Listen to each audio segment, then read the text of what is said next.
za wieść, w której stawiałem całe swoje serducho. Ale był ze mną Daniel, a ta cała klika chuj w nią. Tym to moim bratem, na to zwykłą tanią kurwą. Walczę o lepsze jutro dla siebie i mych bliskich. Każdy krok w imię ojczyzny, tej niepodległej, tej wielkiej, suwerennej, jak kiedyś gdy skończy w grobie.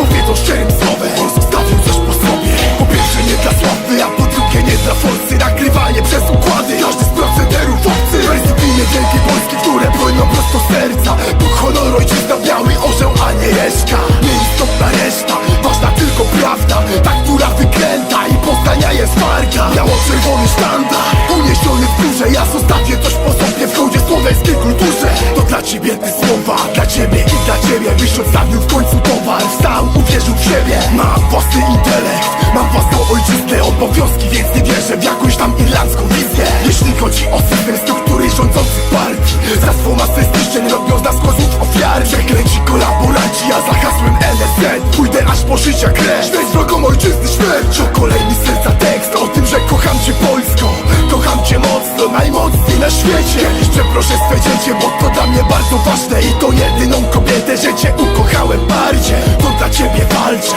i dla ciebie żyję, dla ciebie na każdej kartce zostawiam kilka liter. Tobie poświęcam swe życie, a kiedyś gdy skończę w grobie, powiedzą szczerym słowem, on zostawił coś po sobie. Po pierwsze nie dla sławy, a po drugie nie dla forsy. Nagrywanie przez układy, każdy z procederów obcy. Wersy w imię wielkiej Polski, które płyną prosto z serca. Bóg, honor, ojczyzna, biały orzeł, a nie reszka. Nieistotna reszta, ważna tylko prawda, ta, która wykręta i poznania jest warta. Biało-czerwony sztandar, uniesiony w górze. Ja zostawię coś po sobie w hołdzie słowiańskiej kulturze. Po pierwsze nie dla sławy, a po drugie nie dla forsy. Nagrywanie przez układy, każdy z procederów obcy. Wersy w imię wielkiej Polski, które płyną prosto z serca. Bóg, honor, ojczyzna, biały orzeł, a nie reszka. Nieistotna reszta, ważna tylko prawda, ta, która wykręta i poznania jest warta. Biało-czerwony sztandar, uniesiony w górze. Ja zostawię coś po sobie w hołdzie słowiańskiej kulturze.